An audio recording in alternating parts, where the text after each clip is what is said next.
안녕하십니까. 오늘 저희도 함께 해주셔서 감사합니다. 요한계시록 2장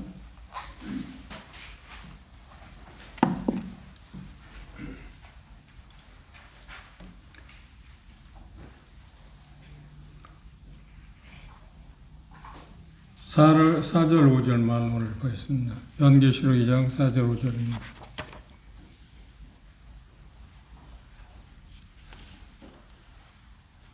잤으면 함께 4절 5절 읽겠습니다. 시작. 그러나 너를 책망할 것인다니 너희 처음 사랑을 버리느니라. 그러므로 어디서 떨어진 것을 생각하고 회개하여 처음 행위를 가져라. 만일 그리하지 아니하고 회개치 아니하면 내가 너희 인하여 내 촛대를 그 자리에서 옮기리라. 지난 시간에 에베소 교회의 현황들, 그리고 에베소라는 지역, 그리고 그들이 칭찬받을 일들에 대해서 이야기했습니다. 그런데 지난 시간에 에베소 교회에 칭찬받을 일들이 하나 빠졌는데 6절에 보시면 오직 내게 이것이 있으니 네가 니골라 당의 행위를 미워하는도다. 나도 이것을 미워한다. 니골라 당의 행위에 대해서 에베소 교회가 반대하고 그것들을 들춰낸 것에 대해서 예수님께서는 칭찬하고 있습니다. 분별력이 있었다고 하는 이야기입니다.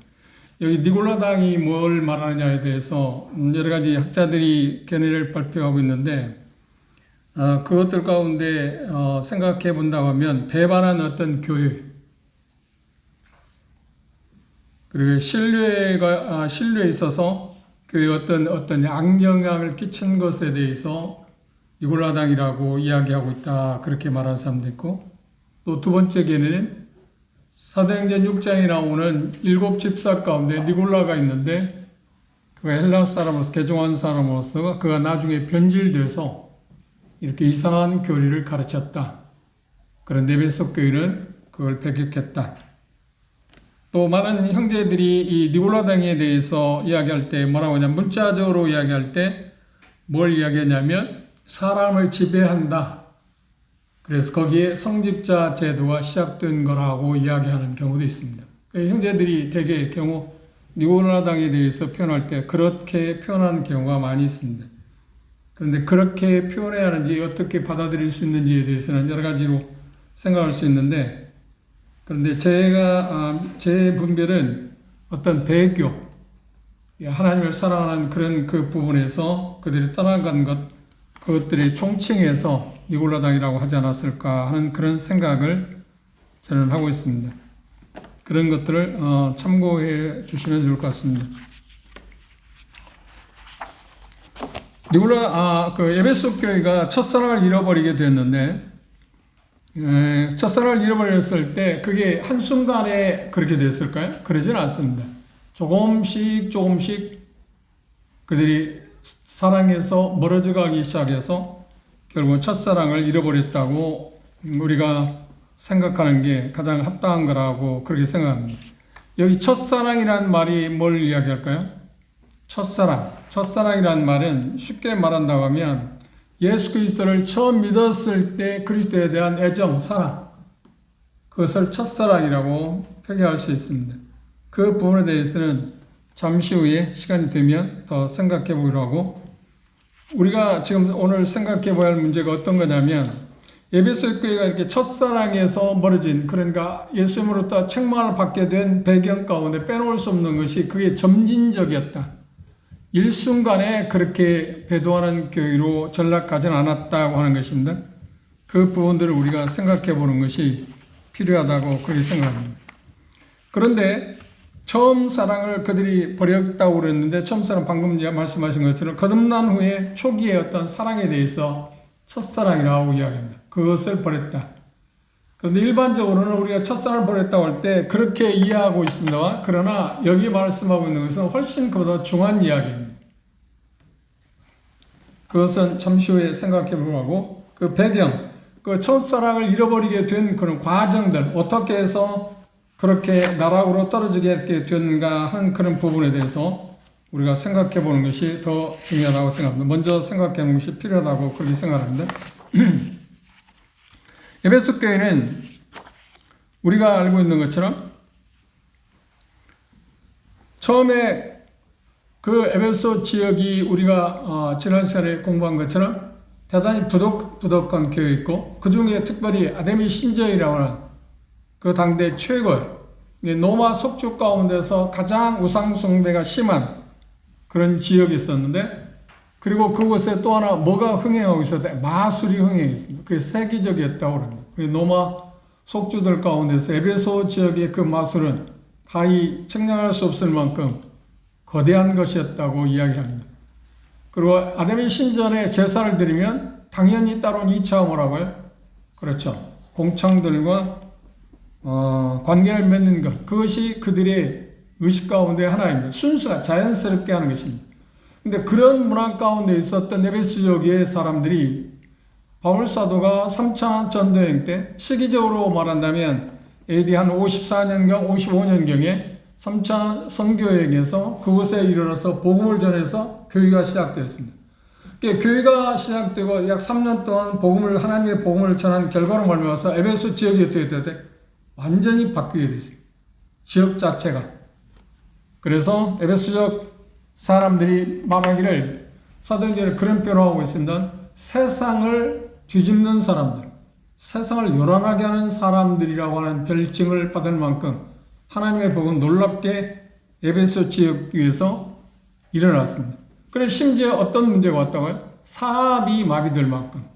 왜냐하면 그곳의 사업은 아데미 신전에 우상 숭배하는 그 사람들이 조그마한 인형이 일종의 인형, 아데미 신전에 사용되는 그 인형을 갖고 만들어서 팔고 그것들을 하나씩 소유함으로 말해서 가정마다 소유함으로 말미암아서 그것들이 절하고 숭배하는 걸 통해서 사업을 번창했는데 그 일이 막히니까 그건 우상 숭배잖아요. 그래서 당연히 복음이 전해졌을 때 그 우상 숭배에 대해서 배격을 했을 것입니다. 그게 죄라고 말했을 것입니다.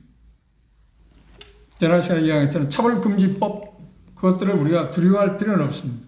하나님의 말씀에서 아닌 것은 아니라고 말하는 것은 당연한 일이고 물론 지혜롭게 접근하는 것은 필요하다고 과격하게 표현하고 하는 것은 아닐지 모르지만 그런 것에 굴할 필요는 없다 말씀을 드렸습니다. 그런 관계로 인해서 에베소 지역에는 소동이 벌어졌습니다. 그래서 그 결과로 인해서 바울 사도는 어쩔 수 없이 에베소를 떠나게 되는 그런 과정이 있을 수밖에 없었다는 것을 우리가 지난 시간에 생각해 봤습니다. 여기 말씀에 자세히 보시면 그들이 에베소 지역의 특징들 가운데 빼놓을 수 없는데 초기에 이런 놀라운 믿음의 유산을 갖고 있었고 브리스길라 아굴라가 복음을 전하고 바울 사도가 3차 전도여행에서 다시 그곳에 가서 복음을 전하고 그래서 3년 동안 복음을 전함으로 말미암아서 아시아의 모든 이방인과 유대인들에게 하나님의 말씀이 어떻게 했다? 다 전해질 만큼. 그래서 결과는 아시아 7교회뿐만 아니라 비단 아시아 지역의 아시아 7교회뿐만 아니라 그 지역에 로마 속주의 아시아에 속해 있는 수많은 속주가 몇 개나 된다고 그랬습니까? 약 500에서 1000개 된다고 그랬습니다. 그래서 그런 많은 지역에 교회들이 있었을 거라고 우리가 추정할 수 있습니다. 그런데 단 게시록에는 7개의 교회만 출현했다. 그 이유를 제가 설명해 드렸습니다. 그런 일로 인해서 그들이 이렇게 놀랍게 시작을 하고 얼만큼 하나님의 말씀 안에서 그들이 잘 자라는 모습을 가졌습니다. 그들의 처음 모습은 어떤 것이었냐면 사도행전 2장 42절 47절처럼 동일하게 복음이 예루살렘에 베드로에 전했을 때 그들이 3,000명 하루에 3,000명 최초로 구원받고 나서 놀랍게 변화된 것처럼 에베소도 역시 그 못지않게 훨씬 더 큰 변화가 있었을 것입니다. 그런데 그 첫사랑의 특징이 어떤 거냐면 주님 자신에 대한 사랑이 있었습니다. 주님이 주는 그 어떤 것이 아니라 주님 그분 자신에 대한 사랑. 이 차이를 우리가 잘 기억하고 있는 게 필요합니다. 그리고 하나님 말씀에 대한 애정이 있었습니다. 하나님 말씀에 대해서 그들은 대단히 사모했습니다. 첫사랑의 특징들입니다. 그 다음 성도들 간에 친밀한 교제가 있었습니다. 그 다음 하나님께 대해서 그들은 기도하는 것을 쉬지 않았습니다. 그다음 주님의 오심에 대해서 그들은 사모했습니다. 이것이 첫사랑의 특징입니다. 그러면 오늘 김연아 사회에서 이야기한 것처럼 오늘 나는 어떤가를 생각해요. 내가 첫사랑이 지금 식어졌는가 식어지지 않냐 하는 척도를 이런 것을 갖고 재볼 수 있습니다. 내 관심사는 주님입니까? 아니면 주님이 주신 것, 주실 것 그것들에도 관심이 있나요? 그건 말고 주님 그 자신에 대해서 우리가 관심을 갖고 있나요? 그렇죠? 이런 것. 그리고 하나님의 말씀에 대한 사랑. 우리가 구원받았을 때 첫사랑에 우리 마음을 지배했을 때 우리는 하나님의 말씀에 대해 정말 사랑했어요. 그리고 말씀이라고 하면 그 어떤 대가를 지불하고라도 듣고자 했고 모였고 함께 나눴습니다. 이게 첫사랑의 어떤 특징들입니다. 하나님의 말씀을 사랑하는 특징이. 하나님의 말씀을 사랑한다고 하는 말은 어떤 거냐면 요한 1장 1절에 보면 하나님의 말씀은 곧 그분이라고 표기되어 있습니다. 예수 그리스도. 그렇죠? 주일날 우리가 그 메시지 들었습니다. 그러니까 하나님의 말씀을 사랑한다는 말은 구체적으로 누구를 사랑한다는 말인가? 하나님을 사랑한다는 말입니다. 하나님의 말씀과 그분과는 별개가 아닙니다. 우리는 별개로 생각하는 경우가 있습니다. 하나님의 말씀을 존중히 여긴다는 것은 누구를 존중히 여긴다는 말입니까? 하나님을 존중히 여긴다는 말입니다. 하나님을 존중히 여긴다고 하면서도 경외한다고 해서 하나님의 말씀을 경시한다? 그건 하나님을 사랑하는 게 아닙니다. 하나님을 존중히 여기는 게 아닙니다. 그게 뗄래야 뗄 수 없는 것입니다. 그리고 빼놓을 수 없는 것이 성도들 간의 교제가 있어요. 뜨거운 교제가 있었어요. 예루살렘 교회도 복음이 처음 들어왔을 때 뜨거운 삶의 그 변화, 교제가 서로 간의 교제가 있었지만 그들의 교제는 어떤 것이었나요? 자기 것을 자기 것이라고 생각하지 않을 만큼 나누는 그런 삶이 있어요. 물론 그건 한시적으로 오순절에 와서 여러 지역에서 시골에서 올라온 사람들이 복음을 듣고 내려가지 않기 때문에 함께 모여서 그들이 먹고 자고 하는 것에 대해서 공급해야 할 필요성 때문에 한시적으로 그것 때문에 자기들이 소유하고 있는 것을 팔고 내놓고 해서 사랑을 나눴어요. 그게 극적인 사랑이에요. 무엇이? 그리스도에 대한 사랑이에요. 첫사랑이 그들에게 지배를 하고 있었을 때 그런 놀라운 상상할 수 없는 일들이 그들이 있었어요. 그런데 우리에게도 그런 모습은 아닐지 모르지만 우리 각자에도 예수 그리스도를 처음 믿었을 때 첫사랑이 우리 마음을 지배하고 있을 때 우리가 주님을 정말 사랑하고 있을 때 성도들에 대해서 다른 형제 자매들에 대해서 우리도 그런 사랑이 있었어요. 뜨거운 사랑이 있었습니다. 그리고 하나님께 대한 기도에 있어서 우리는 충실한 모습을 취했습니다. 누가 기도하라고 해서 기도한 게 아니라 우리는 기도했습니다. 그렇죠? 그런데 오늘 와서는 우리의 삶 가운데서 가장 부족한 게 있다면 기도일 거라고 합니다. 이것에 우리가 부정할 수 없을 것입니다. 그리고 우리가 주님을 처음 믿었을 때 주님이 언제 오실지 모르는 것에 대해서 우리가 주님의 오심에 대해서 어떤 것을 가르침 받지 않았지만 그리고 우리 마음 가운데 어때? 그분의 오심을 우리는 사모하게 됐어요. 그분을 보고 싶은 마음이 있었어요. 간절한 사랑하는 분이니까 나를 위해서 모든 것을 내어주신 분이다 보니까 그런 마음을 우리 마음 가운데 간절했습니다. 그런데 그런 에베소 교회 성도들이 시간이 흐름에 따라서 그런 사랑이 그들에게서 식어지기 시작했어요. 점진적으로 그들은 하나님을 사랑한 바도 그 다른 것으로 대치되었다는 겁니다. 이게 첫사랑을 잃어버렸다고 하는 것에 가장 중요한 그런 의미일 수 있다고 하는 것을 생각해 봐야 합니다.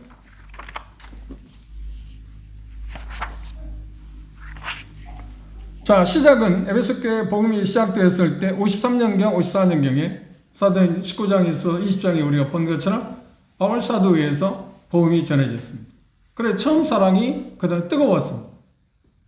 그런데 약 2년 반, 3년이라는 시간이 흘렀을 때 바울 사도는 에베소 교회에 문제가 있을 것이고 어떤 조짐이 보였고 있을 거라고 하는 것을 이야기해서 사도행 20장에서 밀레도에서 에베소 교회 장로들을 불러놓고 이런 고별 메시지를 전했습니다. 다시 한번 보십시오.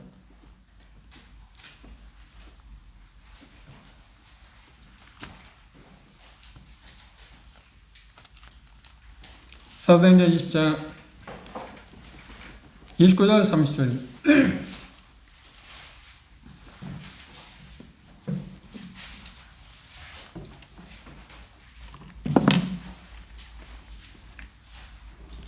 잘했으면 29절 3절 함께 읽어볼까요? 시작. 내가 떠난 후에 살아온 이가 여러분에게 들어와서 그 양떼를 아끼지 아니하며 또한 여러분 중에서도 제자들을 끌어 자기를 따르게 하려고 어그러진 말을 하는 사람들이 일어날 줄을 내가 아노라. 예. 바울 사도는 에베소 교회에 이런 문제가 어떤 조짐이 보였고 그때만 해도 그런 것이 구체적으로 나타나지 않았지만 그런 것이 있을 거라고 경고를 했어요. 그게 언제냐면 복음을 전하고 약 3년이라는 시간이 흘렀을 때입니다. 그러니까 지금 서서히 내리막길을 걷고 있는 거죠. 그죠? 서서히 내리막길을 걷고 있습니다. 그러고 나서 중간 기간입니다. 그게. 그리고 이제 후반 때, 그러니까 64년, 10년, 복음이 전해지고 10년 차에 디모데 전서를 썼을 때 디모데에게 썼는 20장 1절에 보면 마게도니아에 지어서 다른 쪽으로 옮겨가면서 잠시 에베소 교회에 문제가 있다는 것을 발견하고 그것을 바로잡기 하기 위해서 그러니까 이 처음 사랑에서 떨어져 나가도록 하기 위해서 디모데를 보내서 그 문제를 해결하도록 잠시 디모데를 에베소에 남게 한 일이 있습니다. 그곳에 보낸 일이 있습니다. 디모데전서 1장을 보십시오. 4장을 보십시오. 1장입니다.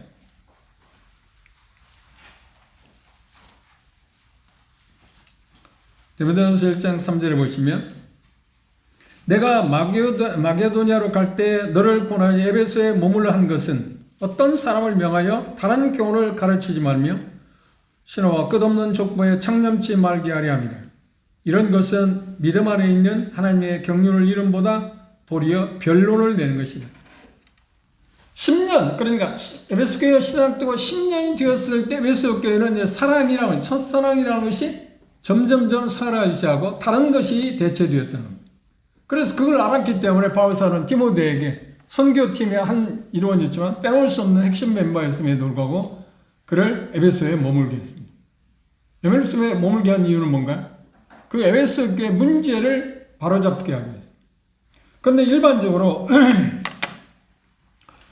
디모데 전후서 디도서를 우리는 뭐라고 하냐면 빌면서까지 해서 목회서시라고 말해요. 목회서신이라는 말이 잘못 오해하면 심각한 문제가 있습니다. 잘못 오해한다는 말이 무슨 말이냐면 일반 교회에서는 목회서신이라고 이야기할 때 에베소 교회 장로들이 있었고, 그렇죠? 에베소 교회 장로들이 있었습니다. 그리고 젊은 그때 아마 디모데가 에베소에 갔을 때 일반적으로 학자들이 말하는 게 35세 정도였거든. 대단히 젊죠. 젊은 사람이 그곳에 가서 어떤 일을 에베소 교회에서 일하는 것은 목사였다. 목회자였다. 장로 따로 있고 목회자. 그때 그래서 일반 교회에서는 목사가 따로 있고 장로도 따로 있어요. 어디에 근거냐면 그것 때문에 그렇습니다. 디도서에도 마찬가지. 디도도 역시 그랬다. 그런데 참 이상하게 뭔가 잘못 하나님의 말씀에서 벗어나기 시작하면 고대 잘못된 어떤 문헌들을 근거로 해서 그때 당시 이런 게 있었다고 그걸 갖고 근거를 대는 경우가 있습니다. 그런데 110년경에 어떤 문헌에 보면 그렇게 기록된 게 있습니다. 디모데도 에베소 교회의 목회자였다. 그런 것을 추론해서 일반 교회에서는 장로교회에서는 목사가 따로 있고 장로들이 따로 있습니다. 그렇죠? 일반 교회 대화가 그렇습니다. 그런데 성경에서 말하는 말은 한 사람에 대해서 목사라고도 하기도 하고 장로라고도 하기도 하고 감독이라고 합니다. 그렇습니다. 그런데 1세기경에는 대다수 목회하는 사람을 뭐라고 불렀냐면 장로라고도 하지 않고 그 당시 부르기를 뭐라고 표현했냐면 감독이라는 말을 썼습니다. 감독이라는 말을 썼습니다. 그래 폴리갑이라고 하는 그분도 감독이라고 하고 서머학교의 감독이라고 이야기하잖아요. 그리고 지난 시간에 오네시모에 대해서 이야기할 때 그분에 대해서 감독이라고 표현했지 않나요? 그런 표기를 했었습니다. 그런데 시간에 따라서 교회사학적으로 보면 300년경에 콘스탄틴 대제가 기독교를 국교로 받아들이면서 좋은 것도 있었지만 교회는 급작스럽게 타락하기 시작했습니다. 그래서 파생한 것이 캐톨릭입니다. 그래서 거기에 뭐라 하냐면 베드로가 초대 교황이었다. 그래 교황제도, 사제제도가 시작됐습니다. 물론 그 훨씬 전에 이 성직자 제도가 있었어요. 우리가 사도행전 8장에 시몬이라는 사람을 봤지 않나요? 그래, 시몬이라는 사람에서 주어지는 게 뭐냐면 성직자 제도가 그 사람에 의해서 시작된 거예요. 그러니까 돈을 주고 하나님의 은혜를 사고자 하는 거예요. 이게 뭔가 하나님께서 주시는 그 은혜에 의해서 어떤 일을 하는 게 아니라 우리 어떤 노력, 오늘날 말하는 어떤 학위, 어떤 그 대가를 지불한 걸 갖고 어떤 일을 할 수 있다는 그 모든 것들을 총칭해서 성직자 제도라. 노아 12장에 우리가 이미 공부를 했습니다. 구체적으로 공부는 하지 않았지만 그래도 공부를 했습니다. 12장에 보면 뭐라 하냐면 그 은사들은 하나님의 은혜로 주어지는 것이 우리가 뭘 해서 뭘 자격을 획득하는 게 아니잖아요. 근데 오늘날 교회를 보십시오. 자기들 뭔가 해야 자격이 획득된다고 말하잖아요. 그래서 사는 것들이 뭔가 목사 안수 제도를 한다든지. 그건 성경에서 정말 배격해야 할 일들입니다. 그런데 은연중에 그것들이 우리에게 침투하고 있다고 하는 사실은 우리가 부정할 수는 없습니다. 서서히 에베소의 교회가 말씀드린 것처럼 한순간에 나락에 떨어진 게 아닙니다. 조금씩 양보하고 또 이것도 괜찮아 하다 보니까 결국 어떻게 됐다고요? 40년이 흐르고 나서, 그러니까 AD 95년경에 와서 첫사랑을 잃어버렸다고. 정확히 말하면 첫사랑을 잃어버렸다는 말은 예수 그리스도 대신 다른 어떤 배용품에 의해서 그들은 살았다는 거예요. 이게 무서운 일이잖아요. 우리는 첫사랑이 뭐야? 우리 그 사랑에 대해서 식어졌다고 말하기 쉽습니다. 우리가 나중에 문자를 정확히 보면 그런 의미가 아니에요. 그건 훨씬 더 깊은 의미 있어요. 하나님 대신에 다른 것이 대체하게 있어요. 이게 첫사랑을 잃어버렸다는 거예요. 버렸다고 하는 게, 떠났다고 하는 표현도 있고. 구체적으로 그건 우리가 접근해 보기로 하고요. 이미 디모데전서에 보면 10년 후에 교회가 에베소 교회가 시작되고 10년 후에 어떤 조짐들이 있었는가를 한번 보십시오. 디모데전서를 가보시면 10년 후에 에베소 교회에 지금 문제가 있어서 그걸 바로잡기 위해서 바울사도는 마게도니아에서 디모데를 그곳에 보냈습니다. 이유가 뭐냐면 그곳 에베소 교회의 문제점들을 파악하고 그것들을 바로잡도록 하겠어요. 교회 질서를 확립하기 위해서 보냈습니다. 그런데 에베소 교회는 10년이 흘렀을 때 어떤 일들이 일어났나요? 여기 자세히 보면 어떤 것이 일어나냐면, 자, 1장 4절에 주목해 보시면,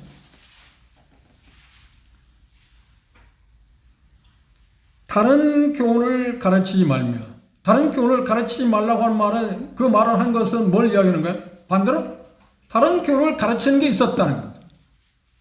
그 말은 지금은 거슬러 올라가면 10년 전이니까 중간기 3년 전이라고 하면 7년 전에 바울사도는 에베소 교회 장로들 불고 이미 예언했잖아요. 그런 게 있을 거다. 그런데 7년이 안 돼서 현실로 지금 드러나기 시작했어요. 다른 교훈을 가르치는 것이 있었고, 그 다음 4절은 신화와 끝없는 족보에 창념치 말게 할 그것 갖고 계속 신령일을 하고 있었다는 거예요. 그러면 한번 생각해보세요. 이 신화 이런 거 창념하고 이것들에 대해서 변론한 사람 누구였을까요? 성도들이었을까요? 형제 자매들이었을까요? 아니요. 교회 인도자들이었을 거예요. 이 얼만큼 지금 불과 10년밖에 안 됐는데 바울사도 중간기에 말한 게 7년밖에 걸리지 않는데 이런 엉뚱한 일이 벌어졌다는 거예요. 그러니까 한순간에 온 게 아니라는 거예요. 거짓된 가르침이 난무했고 이런 신화, 주로 누구냐면 유대인들을 중심으로 해서 족보 이야기,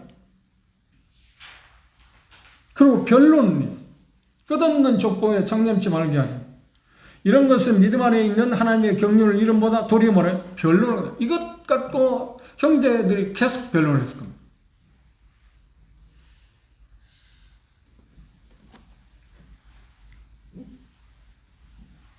그런 게 족보 이야기라는 거, 끝없는 신화 족보 이야기라는 말은 율법과 어떤 관계된 것들입니다. 구약의 어떤 족보들을 갖고 풍의적으로 그들이 설명했을 것입니다. 아브라함 하면 아브라함이 우리의 주는 의미가 뭔가, 다윗 하면 그 족보를 껴놓고 예를 들어서 말하면 마태복음은 그 당시 기록되지 않았을 거예요. 구약의 어떤 족보들을 갖고 그것들을 우리에게 주는 의미가 이거라고 형제들끼리 계속 어떤 이야기를 했대요. 그러니 그런 것을 달리에서 가는 형제들도 있을 거 아니면 그것 때문에 계속 자기들끼리 변론을 했어요.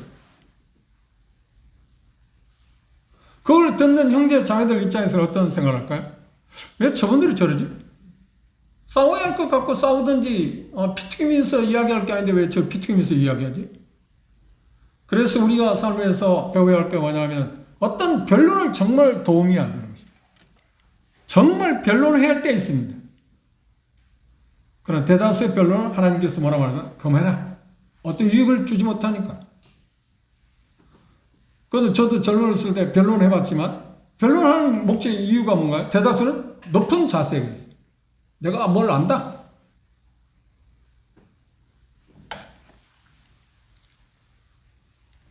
그리고 4장을 넘어가 보시죠.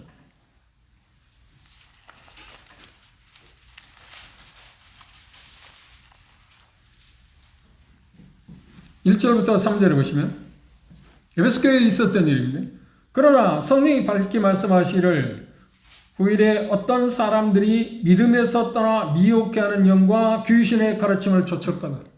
이미 그게 지금 만연하고 있었다는 거예요. 그런데 그것들이 뭐냐면 자기 양심이 화인 맞아서 외식감으로 거짓말하는 자들이다. 혼인을 금하고 식물을 폐하라 할 터이나 식물은 하나님이 지으신 바니 믿는 자들과 진리를 아는 자들이 감사함으로 받을 것입니다. 다시 말하면 사람들의 영성을 가장하고 물질에 대해서 그건 악하다.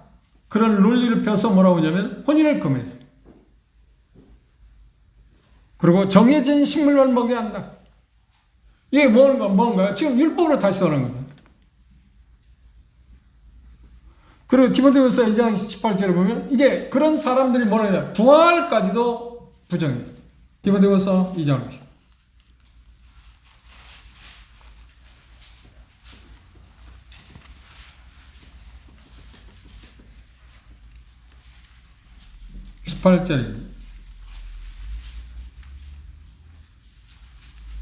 진리에 관하여는 저희가 그렇되었도다. 부활이 이미 지나갔다 함으로 어떤 사람들의 믿음을 무너뜨려. 누구냐? 이 대표적인 사람이 누구라고요? 17절은 후메네와 빌레도 있었다.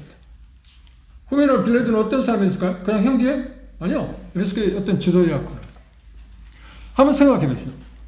불과 10년밖에 되지 않았는데 바울 사도나 디모데의 가르침, 물론 이제 지금 시작되었으니까 바울사도 가르침이 있었잖아요. 그런데 10년밖에 되지 않은 이런 엉뚱한 사람들이 지도자가 되었다? 교회에 항상 잘못되어가는 건 뭐냐? 인도자들이 문제가 있습니다. 인도자들이 하나님 말씀에 굳게 쓰면 그 교회는 진리에서 벗어날 수가 없잖아요. 그래서 인도자들이 가장 자질 가운데 가장 중요한 게 뭐라고요? 분별력이라고 했죠. 분별은 어디서 생기는가요? 하나님 말씀을 정확히 하는 것입니다. 하나님 말씀을 정확히 하는. 그래 건전한 가르침을 계속해야 합니다. 가르침은 계속해야 합니다. 한번 가르침으로 끝나면 얼마나 좋겠습니까? 그래서 우리가 일반적으로 할 때는 교육은 반복이다. 그건 정말 맞는 말이에요. 우리가 뭔가 아는 것 같은데 실생활에 적용하다면 또 엉뚱하게 행동합니다. 그래서 또 다시 개혁, 제자리 또 돌아오고 또 개혁하고 계속 방금 하나님 말씀 안에 제대로 돌아오는 것이 대단히 중요한 것입니다. 그리고 에베소 교회에 또 어떤 문제가 있었냐면 여기 보면 사람들이 어떤 철학 지식으로 복음을 대체하고자 하는 그런 문제도 있었습니다. 그래서 6장 5절에 보면 이들의 동기는 뭐냐면 종교적인 것을 통해서 이익을 추구했습니다. 지금 오늘날 많은 지금 팽배해 있는 기독교의 어떤 현상들이잖아요. 어떤 사람은 그렇게 말했어요. 종교를 굉장히 이익을 추구하는 사람이 가장 비열한 사람이다. 그건 정말 맞아요. 우리 주변에 수없이 많잖아요. 그래 사이비 종교의 사람들. 그 사람들 특징이 뭔가요? 이익을 추구하고 어마어마한 부를 추구하고 그리고 상상할 수 없는 불륜 다 저지. 종교를 빙자해서. 근데 에베소 교회 이미 그런 것들이 일어나고 있었다. 그래서 거짓되어 일컫는 지식이라 말했어요. 건전한 가르침이 약하다 보니까 그것들이 어떻게 횡행할 수 있었다. 자리 잡고 있었다. 뿌리를 내렸다고 이야기합니다. 그들의 동기는 뭐라고요? 그래, 그 종교를 통해서 기독교랑 예수 그리스도의 이름을 통해서 뭐라고요? 이득을 얻는 것이 수단으로 사용했다. 그건 참 파렴치한 일이에요. 어떻게 그럴 수 있습니까?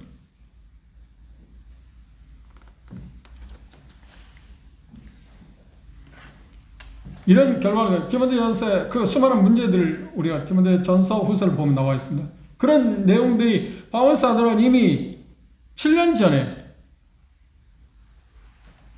베레오에서 에베소 교회 장로들에게 경고한 거예요. 그런데 그게 현실로 지금 나타났다. 그런데 그게 바로잡히지 않으니까 40년이 흐른 후에, 그러니까 정확히 말해서 30년이 흐른 후에 디모데전서가 쓰여지고 30년 후에 어떻게 나와요? 지금 계시록에 있는 것처럼 처음 사랑을 잃었다고 말합니다. 그건 당연한 거 아닙니까?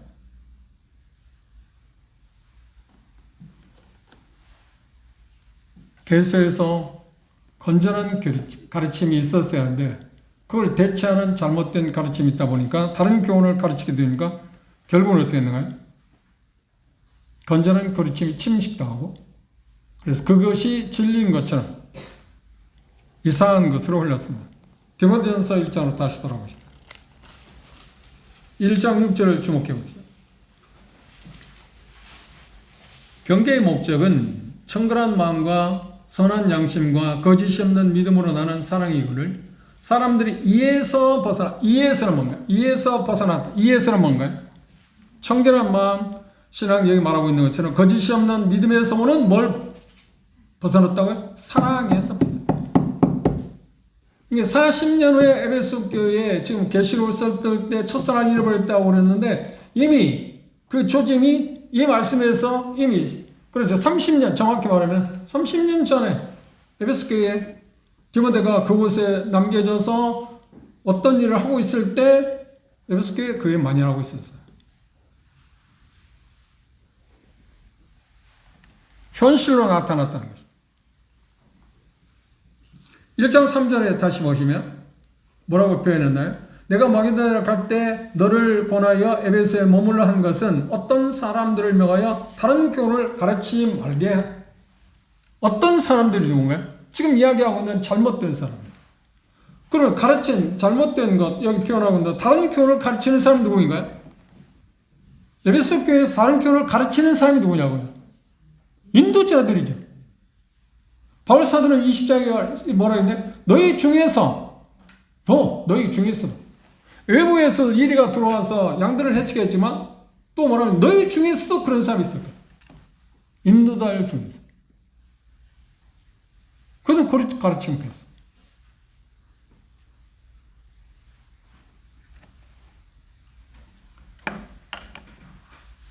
그래서 이런 부분에서 우리는 참 경각심을 갖습니다. 그렇죠. 불과 10년, 바울사도 중간에 경고한 7년이 걸렸을 때 이런 게 이미 현실로 드러났다고 보면. 그럼 바울사도 안목이라는 것이 그분의 안목이라는 것이 이미 바울사는 이것을 기록하고 했을 때문에 순교 직전에 있습니다. 그렇죠? 65년에 디모데전서를 썼으니까 그러면 한 2년 후에 순교를 당했습니다. 그런데 다른 말씀이 뭐예요? 잠시 에베소를 방문한 것으로 나와 있습니다. 근데 그때는 걷잡을 수 없어서 아마 그것들을 해결하지 못했을지도 모릅니다. 어떤 사람들은 누구라고요? 거짓 교사들. 우리는 고린도서를 공부했잖아요. 고린도 교회의 가장 큰 문제가 누구였나요? 성도들? 아니요. 인도자들이라고 자칭하는 거짓 교사들, 거짓 사도들 때문에 일어났지 않나요? 그래서 우리는 참 인도자들을 우리 주시할 필요가 있습니다. 그들이 말한 바가 성경과 같은가?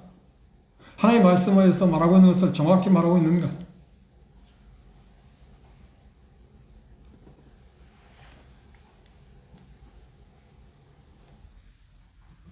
다른 종류의 가르침. 다른 종류의 가르침. 그리고 3절, 6절 다시 보십시오.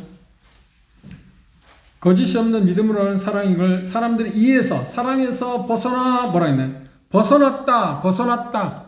이 벗어났다는 말은 거기서 이탈했다는 의미도 있지만 여기 문자적인 의미는 어떤 거냐면 겨냥한 어떤 목표를 잃어버린 것에 대해서 말한 게 아니고 마땅히 겨냥해야 할 어떤 목표를 전혀 염두에 두지 않았다. 쉬운 말로 하면 포수가 사냥꾼이 노루나 멧돼지를 잡으려고 하는 게 아니라 그 목표 자체를 그것에 두지 않았다. 그럼 그들이 뭘 목표로 뒀나요? 그냥 물질, 종교를 빙자해서 이익을 추구하는 것에 그들이 마음을 뒀어요. 그리고 그걸 가르쳤어요. 그 가르침의 내용이 아까 뭐를 이야기하네? 뭐 혼인을 하지 마라. 그리고 어떤 것을 뭐냐면 어떤 면에서 보면 근사하지 않나요? 어떤 종교적인 행위를 하는 걸 통해서 자기들은 어떤 우리는 지금 하나님을 잘 섬기고 있다 생각했을지 모릅니다.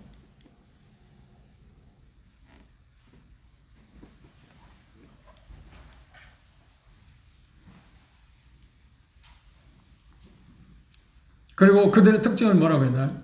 6절 다시 보면 사람들이 이에서 벗어나 헛된 말에 빠졌다. 헛된 말에 빠졌는데 그것에 대해서 내용이 뭐냐? 율법의 선생이 되려 하나 자기 말하는 것이나 자기 확증하는 것도 깨닫지 못하는. 헛된 말이 뭐예요? 영적인 가치가 전혀 없는 것. 그러니까 우리의 삶에 영적인 가르침에 대해서 우리의 삶에 성도들의 삶에 대해서 도움이 되지 않는 그런 것들을 그들이 이야기했다는 거예요.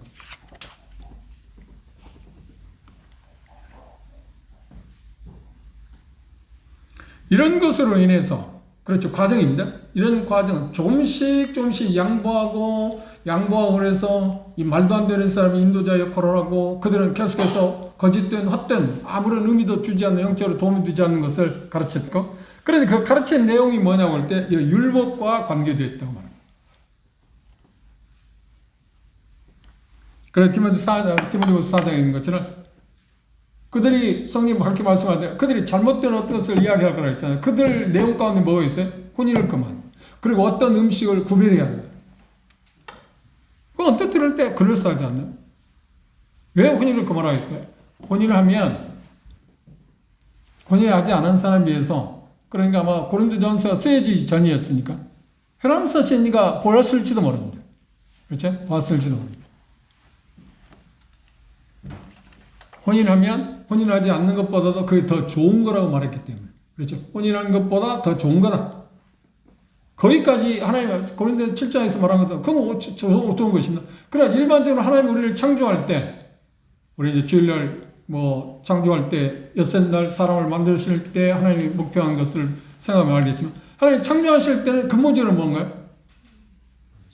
그렇지 번성함. 하나님 명령이에요. 그런데 마태복음 19장에서 보면 그 결혼 문제에 대해서 개인이 결정할 수 있다. 그 자유의 영역으로 이야기해요.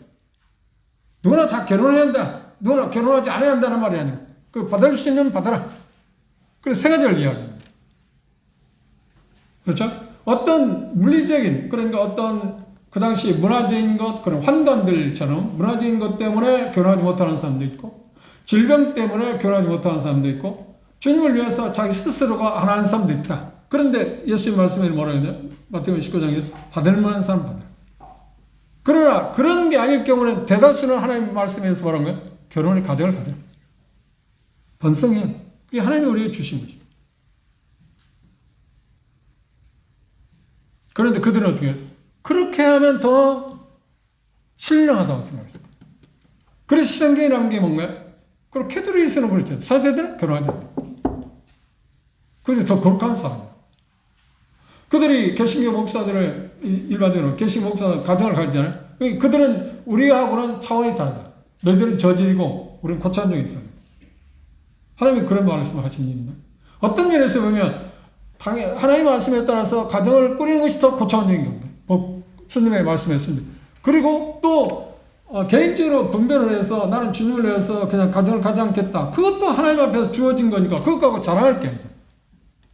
누가 어때요? 한 사람이나 하지 않은 사람. 그러나 일반적인 것은 번성하라는 게 하나님의 말씀입니다.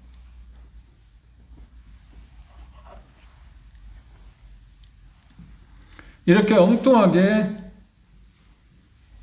교인은 에베소 교인을 흘려갔어요. 그래서 궁극적으로 보면 이게 말씀한 것처럼 첫사랑을 잊었다. 첫사랑을 잊었다. 자, 배경을 봤습니다.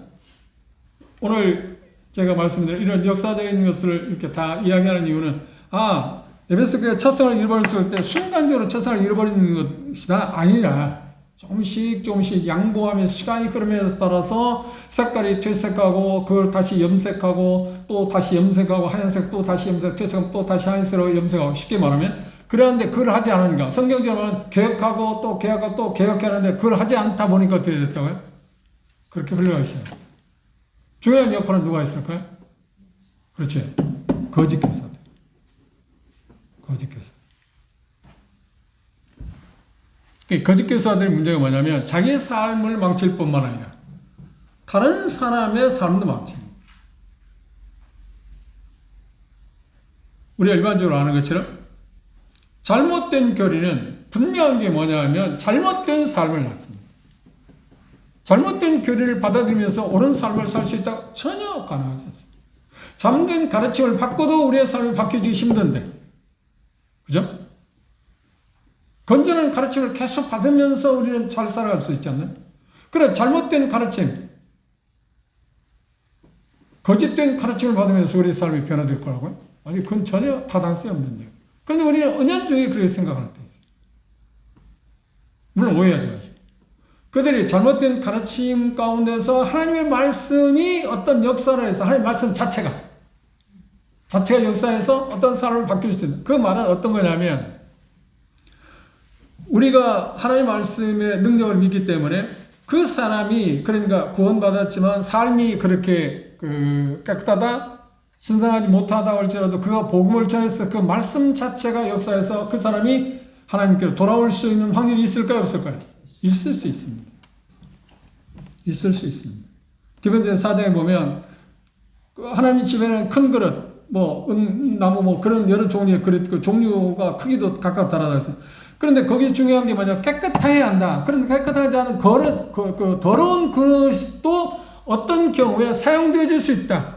그 그릇 자체가 사용되어지는 게 아니라 그가 더러운 그릇인데 그가 사용하는 그 하나님의 말씀에 의해서 어떤 것이 이루어질 수 있는 가능성이 있다. 그럼에도 불구하고 어때? 희소하다. 전혀 전무하진 않지만 이 차이를 여러분 기억하십시오. 그러나 분명한 것은 거짓된 가르침은 절대로 옳은 삶을 낳지를 못한다.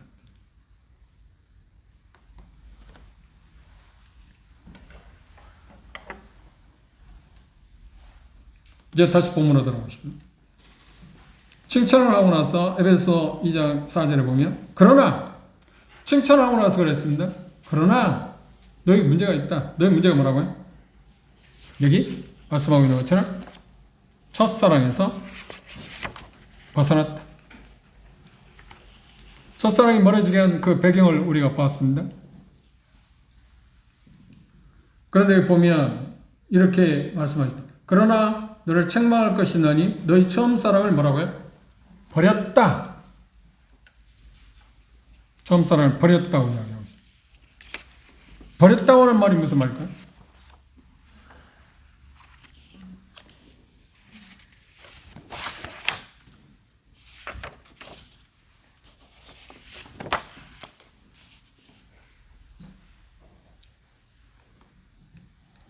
이 말이 가장 좋은 하나의 예를 들면 예레미야서를 한번 보십시오.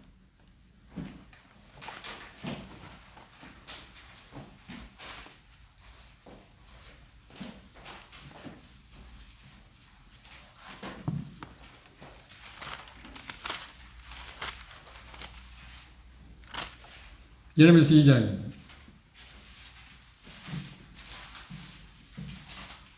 2장 13절 함께 읽어볼까요? 예레미야서 2장 13절.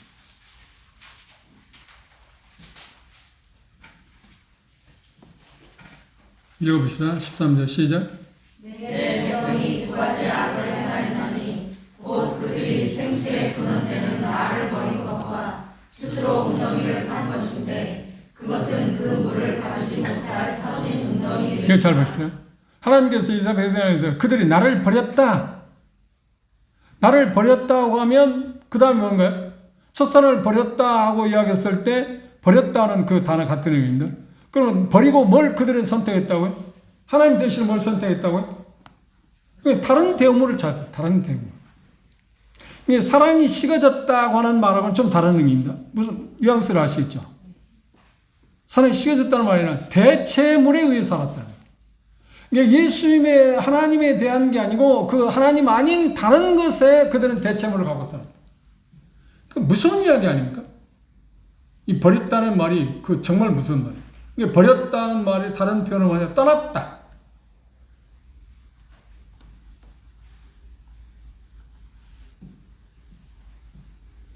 떠나다, 버리다, 등지다. 그런 동의어입니다.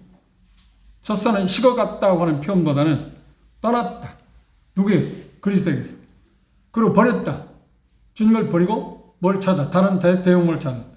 그리고 첫사랑을 떠났다 할 때 주님을 등지게 되었다.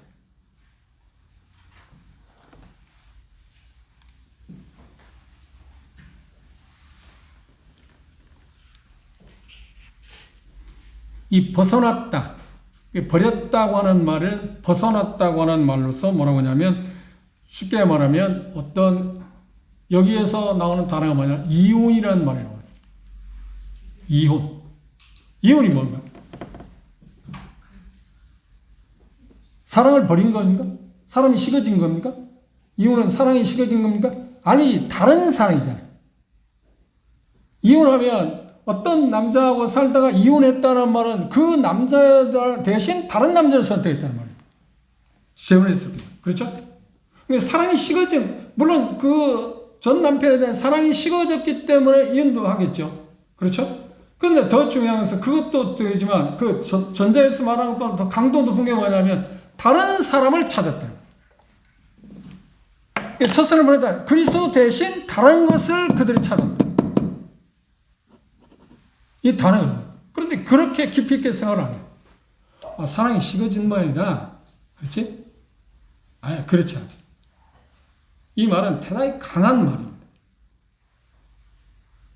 그럼 생각해요. 거듭난 사람이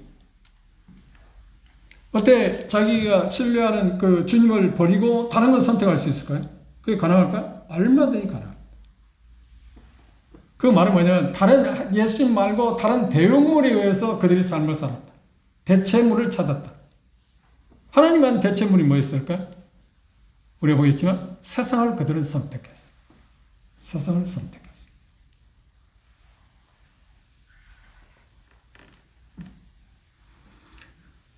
여기 벗어났다, 버렸다 오는 단어가 고린도전서 7장 8절, 7절에 13절에 보면 이혼과 같은 뜻을 갖고 있습니다.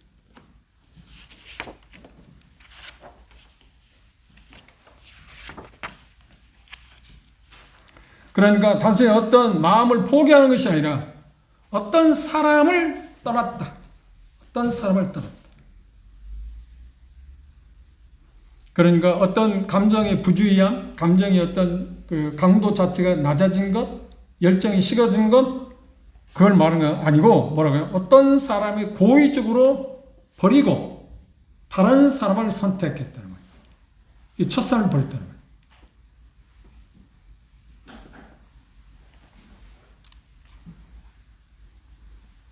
거듭난 사람에게 중심은 누군가요? 주인은 누군가요? 주님이잖아요. 예수 그리스도잖아요. 예수님 대신에 다른 것을 대체시켰다. 그걸 버렸다는 말을 썼습니다. 이 단어는 대단히 중요한 말이라고 했습니다. 그래서 예레미야서 다시 보시면 2장을 다시 보십시오. 이렇게 하나님께서 이스라엘 백성을 위해서 말했습니다. 예레미야서 2장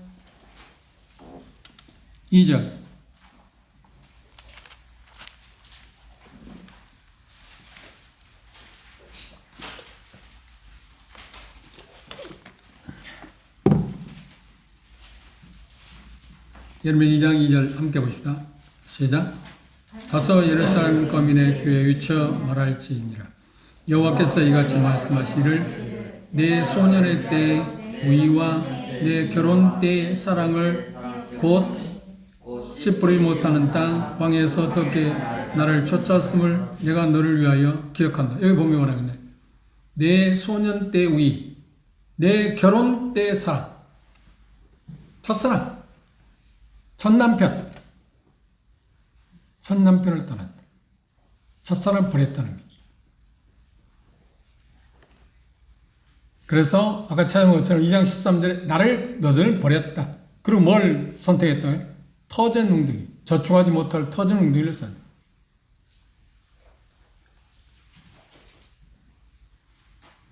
그 실례로 이것에 대한 가장 실질적인 예가 하나 있습니다. 열왕기상을 보십시오.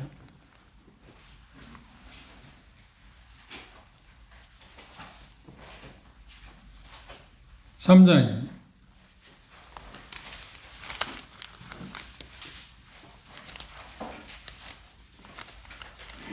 그 말을 우리가 쉽게 우리 마음 가운데 와 닿게 하는 말이 실질적인 게 하나 있습니다.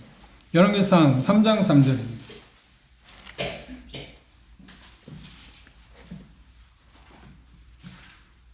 열왕기상 3장 3절 읽어봅시다. 시작. 솔로몬이 여호와를 사랑하고 그 붙인 다윗의 법도를 행하되 오히려 산당에서 제사하며 보내. 여기 보면 솔로몬이 즉위하고 나서 당장에 뭐냐? 여호와를 사랑했다. 여호와를 선택했다. 여호와 편에 있어. 여호와밖에 없었다. 자기 마음에. 그렇죠? 그러던 솔로몬이 바뀐 게 뭐냐면 11장 보십시오. 11장 1절 보십시오. 열왕기상 11장 1절. 자, 함께 봅시다. 시작. 솔로몬 왕이 바로의 딸 외에 이방의 많은 여인을 사랑하였으니, 하나님을 사랑했던 솔로몬의 마음이 이제 바꿔서 하나님 대신 누구를 사랑하게 됐다? 그렇지. 이방의 마음이 됐다. 이게 첫사랑을 버렸다는 표현입니다. 그러니까 우리가 생각하는 사랑이 식어졌다는, 물론 사랑이 식어졌기 때문에 그렇겠죠. 그런데 중요한 단어는 뭐냐면 대체되었다. 예수님 대신에 다른 것으로 대체되었다는 거예요. 이게 첫사랑을 잃어버렸다는 말의 강조점입니다. 버렸다는 동사는 떨어졌다. 그리고 말씀드린 것처럼 버렸다, 등졌다. 그렇죠? 바꾸다. 그런 동의어라고 그랬습니다. 떨어졌던 상태를 말하는 게 아니고 행동이 아니라 떨어짐으로써 비롯된 어떤 상태, 완료 시제. 그들이 그러니까 정확히 말하면 지금 예를 들어서 말하면서 솔로몬이 하나님을 사랑했는데 하나님 대신에 하나님과 바꿨어요. 누구하고 바꿨나요? 이방 여인으로 바꿨다. 이게 첫사랑을 버렸다는 말. 이해하셨죠? 이게 우리가 생각하는 것보다 훨씬 더 무거운 이야기 아닌가요? 그러니까 예수님 보시기에 그래서 우리가 다음 말씀을 이해할 수 있어요. 그걸 회복하지 않으면 내가 임해서 저대로 옮기겠다는 거야. 정 너희들이 내가 너희들의 주인이 아니면 다른 대우물에 살아난다면 너희들 그렇게 살아가도록 하겠다. 그래서 다음 나온 말씀입니다. 사랑이 식어졌는데 다시 말해 그리스도의 삶을 살아가는 가운데 우리 마음이 연약해서 사랑이 식어지고 그런 거 어떤 정도 차이가 있기 때문에 주님이 그렇게 한다는 말이 아닙니다. 완전히 주님 대신에 다른 것으로 대체되었기 때문에.